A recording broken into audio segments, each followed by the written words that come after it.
Welcome to the Social Podcast, where no discussion or debate is off limits. Oh my goodness gracious. Hey, happy Thursday and welcome to the Social. Okay, well, joining us today from Canada's Drag Race, it's the one, it's the only goddess herself, Brooklyn Hytes. Hello. Welcome back, Brooklyn. Thank you, it's so good to be here. This is my favorite part of my day. Yes. Lovely. Okay, we're gonna start off with a fun question, which is, would you say I do to you? Okay, here's the story. Twitch streamer Pokimane got the internet talking when she decided to buy herself an engagement ring. Take a look. It felt like way too much to get for myself, but then the more I thought about it, I was like, I hope someday I actually get engaged. The person that you are engaged to the most in your entire lifetime is your damn self. So why shouldn't I get this ring for my damn self? So this is me proposing to myself. Okay. All right, Brooklyn, would you propose to yourself with a ring? No. People just want too much attention, and that's coming from a drag queen. Okay? Perhaps. Like, calm down.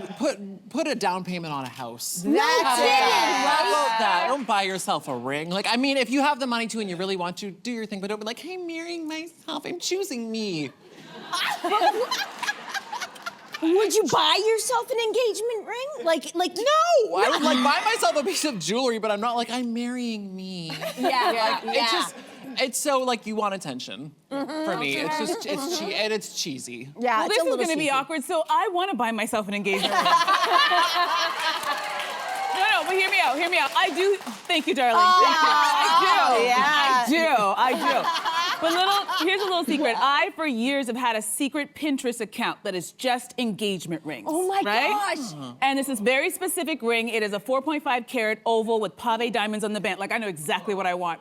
And for the longest time, I was thinking, well, when I meet this husband, I'm gonna be able to show him this. And then I started thinking, well, this is a very expensive ring. And suppose the guy doesn't have that much money. And I was doing this whole PowerPoint presentation for this person I don't even know. And mind you, I'm a person, I bought my own homes, I have my own car, I pay for all my vacations.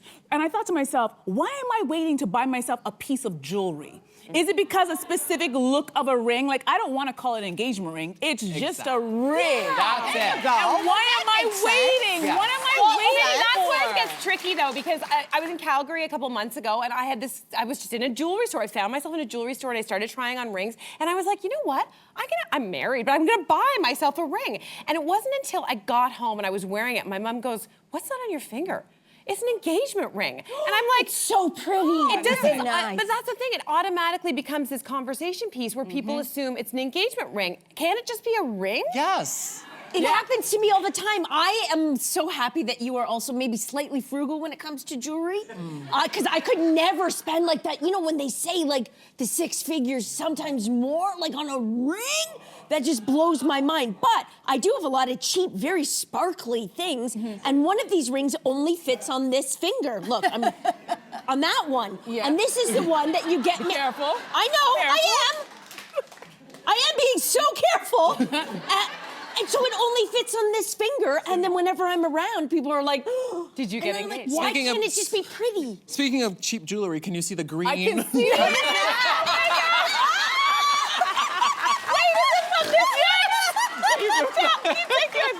Oh my gosh. I mean, So good. So good.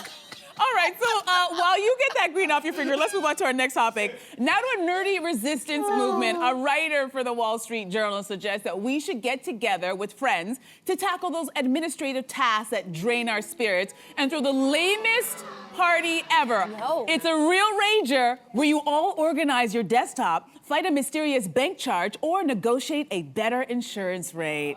So, does this... Okay, y'all already know how you feel. Does this appeal to you? Hey! guys. Thank you. I knew I had some people in this audience. I love this idea so much. Listen, administrative tasks are onerous. They are annoying. I hate paperwork. And I never get to see my friends enough. So rather than separating the two, why not bring the two together? And here's the other thing. Thank you. Some people are shaking their heads. The thing is that what this article pointed out is that within that, you can also be sharing bits of wisdom. And so like some people, this happens all the time naturally if you hang around with smart people. But I think if you choose the right group, they can actually be like, you know what? Here, there's an app for that to help out with this. And suddenly you're sharing knowledge. Thank you. Guys, you guys are naysayers. I see you over there. No? Don't you guys You know what? feel... Tell me you're a second-born without telling me you're a second-born.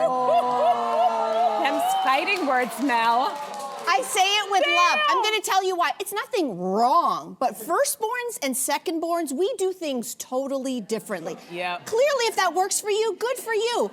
I am a firstborn. You know how firstborns operate? Who are firstborns here in the audience, okay? You're all the ones at home doing your paperwork by your damn self. You know why? I'm going to tell you why. Firstborns, and this is why I love you, and this is why we're friends, actually. We work very, very differently. You're so lovely, and you're so chatty about this, and I want to help you. And I'm in my head going, I love you, Cynthia. Stop talking for 2 seconds so that I can focus on this, and then I can talk to you. Because I want to hang out with Cynthia. I want to hang out with Cynthia. I don't want to talk my taxes with Cynthia. You know what I want to do with Cynthia? I want to put my feet up. I want to gossip. I want to do You want to have a real party. Yes, I want to have a real party. Thank you. Would you be with Cynthia at her party? Cynthia, I will come to your party. Yes. Come on. We'll put on Gilmore Girls. Yes. And have popcorn. Yes. And, that's my ideal time of a good And time. reconcile your bank statement? Yes. Really? That's sexy. Right? That is sexy. No, Getting it's stuff done. Is it because, like, firstborn, see, I put all that stuff off. It seems like hell to me. And then after I accomplish all those things on that list, I never feel more euphoric, more proud of myself. Yes. Okay. And so I'm thinking about feeling all of that, and then when I'm done and I put down that laptop, then all my friends are there, and then there's probably chips, there's probably maybe some wine. Like, that sounds like Perfect such night. a fun time. You're not into this either. Listen, I hated it when it was pitched at the morning meeting. I hate this topic even more now. Do not ask me. Can I ask you one quick question? Yeah, why? What All if right, there was go for something it. in it for you? Like, here's Like another what? scenario. Okay. Like what? So sometimes I will also have a friend come over because I hate cleaning up my closet, and I'll say, you come over, you sit on my couch, I will ply you with food, I will give you wine, and you can sit here, and then you can walk home with also a bag of clothes. What if there was a deal in this for you? I'm sorry, your secondhand clothes is the deal? I don't understand. That's not a party. Doesn't that sound like it could be fun? That's all. Listen, all that kind of homework type stuff, I don't know. Maybe it is a firstborn thing. I just need to get that stuff done. And then when I'm done, then I want to party. You coming over, so while I do that stuff, so you can chime in and slow down the whole process is already making me angry. Efficiency. Right? Efficiency. Well, I could just That's get the it point. done, and then we'll hang out, and then we'll have a good time. And also, I feel like you just want your friends to come along and do the stuff that you don't want to do. How's that? Aren't you abusing the friendship a little bit here? That is friendship. That is friendship, making your friends do things they don't want to do. Eating carbs. Okay, well then I'm out. I'm out. Oh, we're learning so much about one another today. I love it. So if you found yourself thinking about a facelift recently, you're not alone. A woman wrote to The Guardian wondering why she feels the pressure to go under the knife at just 36 and discovered that the number of facelifts performed in the US increased by 17% since the start of the pandemic, and patients are now coming in their mid-30s instead of their mid-40s. So what do we think? Is that a problem, that this might be becoming the new normal? Yeah. Yeah? I like it. Oh, y'all are gonna hate me so much. Me too. Right? Okay, listen, obviously, first, let me state the obvious out of the gate. This is not attainable for a lot of people, okay? But I will say this, that this is nothing new in the history of humanity. We've always looked as like the plebeian commoners. What are the rich people doing? How do they live? And what do they look like? I think there's nothing new about this. But what has happened recently, at least to me, is that you have people like the Kris Jenners of the world and the Lindsay Lohans who have done something that are showing us what medicine and science are capable of. Now, just from a purely scientific view, I'm like, the technology is getting very good. You can't argue that they don't look great. So I'm not gonna tell anybody how they want to age or change their face, because I think as a woman, we should be able to do whatever we damn well please. Having said that, I like that. You know, having said that, I think, listen, we are living longer than ever, and I do a lot to take care of myself on the inside. So if I want to try to look as good on the outside as I feel on the inside, that is my prerogative. That's where I stand. Yeah, absolutely. What do you think, Brooklyn? Yeah. Well, I just got a facelift in May. So. Did you really? Yeah. What? For real? Yeah. No way. Good. Upper facelift, yeah, and nose job. Oh my, I have questions. Guadalajara, baby. Guadalajara? Because and why? So much cheaper. I was just going to bring And the money great factor. surgeons. So instead of the ring, you did the facelift. I did a facelift, and I'm going to be 40 in March. So it's about that time. Thank you. I know. I know. Wow. And why? Why was it for you a good choice? Things I just wanted to change about my face that I've always not liked about them. I also got a brow bone shave. That's where they like literally shave down your brow bone. I know I'm crazy. But these are things I've always wanted to do. And then I did them and I feel so much better. And I wish I had done it sooner. So I think it's a case of you do you. Yeah. Do what's gonna make you happy. If you want that, that's amazing. If you don't want that, that's fine. But let's not judge each other for choosing different things and different paths. Yeah. No, just may I ask you a question? Like, just to poke the bear a little bit, like, does but the idea of this becoming normalized, so that, you know, like 20 and 30-year-old young women or young men feel like they need to. Is that sort of putting the responsibility on sort of the culture rather than it should be on the individual? Yeah, I think you should, if this is something you want, you have to really ask yourself, do I need to do this? Or is this something I really want? That's something that's gonna make me feel better, not because I'm being told by society I should do it. Isn't that the harder thing to tease out? Just, I think it's interesting that they said that it's since the pandemic, right? What have we all had in common during the pandemic? We spent a lot of time on our phone. We spent a lot of time looking at ourselves and looking at other people online. And I think I've noticed even, like, I click on one thing because I'm like, ooh, Kris Jenner, wow, that looks good. And then all of a sudden my algorithm shifts and suddenly I'm seeing all of these facial surgery things. And it's easy to get caught up in something that otherwise, previous to social media, I didn't care about. I didn't think about. And then all of a sudden I'm sitting there going, I'm noticing my face changing. So I guess it is the question of, like, how much, I don't know what the answer is, but, like, the influence that the culture does have, are we truly Versus your inside. And then who ultimately wins? Like, I think about this, that the winners of this kind of conversation where their aging is always seen as a problem to be managed, the winners are the people who provide all of the services and products, which are by and large rich white men who run those industries. And then I feel like mostly women kind of lose out on some level. That's an excellent point. That's very interesting. I think the people who are most affected, I really think that, I know we're having this discussion, but I feel like this affects a very, very small margin of our population, because I think it's the people who are influencers or people who are, maybe you just signed up to be a Real Housewife and you didn't know what you look like until you saw season 1 of yourself, and then you're like, wait a second, and then, and let's not forget about the comment section for those people. It's not just them seeing themselves. The comment section is brutal. They're like, oh, you need this, you need that. I think that's affecting people, but Boston University actually did a study last year, and they said they found that people who spend more time on image-focused social media like Instagram and Snapchat were significantly more likely to get this type of cosmetic surgery. So I don't even think it's the outside. I think it's looking at that, you know, those Facetune things where all of a sudden a couple years it became very popular and you could see like a better version of yourself. No, I've never heard of that. Yeah, right? I don't even want to blame the outside. I think sometimes we've all had that moment where you turn your phone on and it's like you're down here and you look at your double chin, you're like, oh, is that my face? Right? And then you Facetune yourself and you're like, yeah, that's better. I think that is actually has to do a lot. And maybe not the rich men who are at the top, but it's like the rich men are like, hey, you don't like the way you look? There are options. I think and we'll finance it. I think you're onto something in the fact that it's not the average woman is not thinking I don't have about a friend, this. except for Brooklyn, I don't know anybody who's had a facelift. I don't have one friend. I don't know about you guys. Can you think of a person in your group who's ever had a facelift?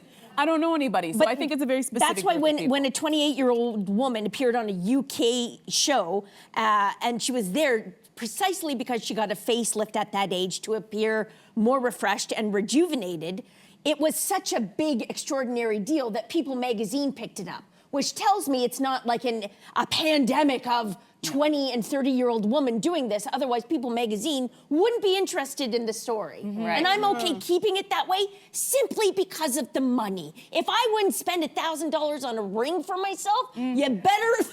No, she's not gonna spend $1,000 on her face. Listen, I get it. It's a lot. I would like to say it on national television. I want to be in my coffin looking like a porcelain doll. Absolutely. Moving on. I want a prom updo of skin back here. Yes, like one of those early 2000 ones with like the curls and the pull it back. As long as there's still room for like the witchy woman that we respect. If woman that's you, great. That's not me. I know, but wait, here's the deal. We gotta go to break. We gotta go to break. A journalist covering masculinity says that it is time for a cultural shift. In a piece for the Globe and Mail, he writes that research shows close male friendships fade when boys become men. And a big part of that is because men are afraid to show vulnerability. So what type of culture shift do we think we need when it comes to male friendships? What do you think, Brooklyn?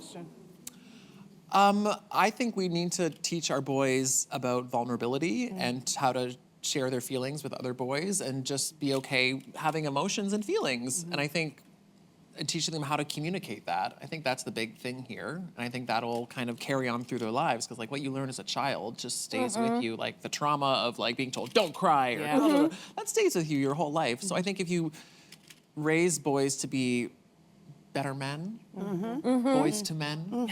Boys to men. Boys to men, yeah. I think that would make a big difference. I'm Also get some gay friends. Yeah. I was gonna say. They'll communicate with you. Yes. I love that idea. I'm raising a boy, he's 12 and a half, and I feel like we've been trying our best. My partner is very much in touch with his emotions, but this keeps me up at night a lot because we're older parents. He's an only child. His dad, my partner, he is an only child as well, so there's not a lot of extended family. So all that he's gonna have at some point are gonna be his relationships with people. And so I think about this all the time. I'm constantly saying to, have your friend over, do this with your friends. The thing is like, he right now kind of is like, pump the brakes, like I'm okay. But I'm worried about it. And I'll be honest, I feel a little bit guilty. I just wanna because if I was, I don't mean to gender this, but if he was a girl, I don't think I would worry as much because girls tend to just be naturally socialized or like socialized. Because we've done everything sort of genderless, but he still doesn't seem to have, I don't know why. I'm Because it's other boys too. It's other boys, exactly. The It's other stats boys. are sobering. 63% of Canadian young men say that they are lonely.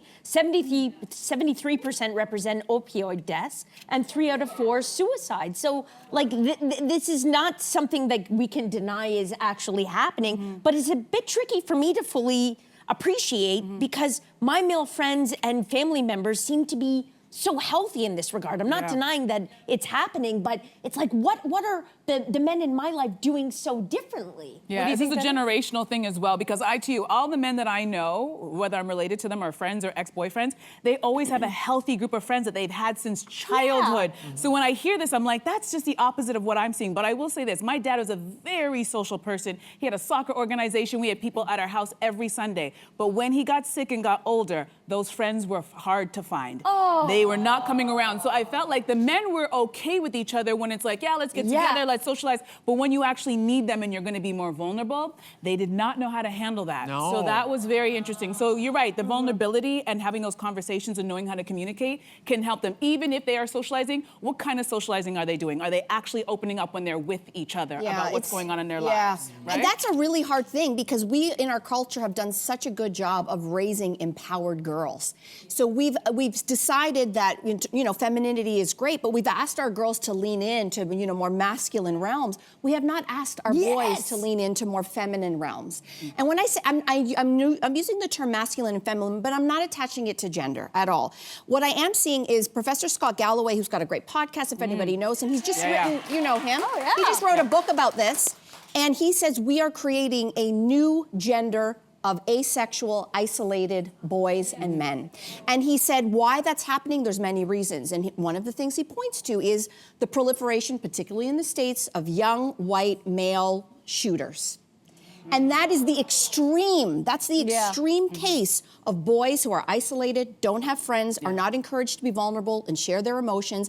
The end result, which that's never going to be This is not helping me sleep at night. Why? What's the difference? I'll tell you what the difference is. because you just said it. He's got a great role model in Jason. Yeah. Jason is emulating all of those beautiful Yes. characteristics. Jaya is going to be perfectly fine, right? He's going to be perfectly Yeah, fine. he is. So He I is. just think we don't talk about it enough on this show because we're like, yeah, girl power, but we want our boys to also lean into softness. And I think that's something great point. bigger than this panel. Yeah. Yeah. That's bigger than this panel. Listen, if anybody knows and loves Brooklyn Heights the way we do, then you will know Canada's Drag Race is back for season 6.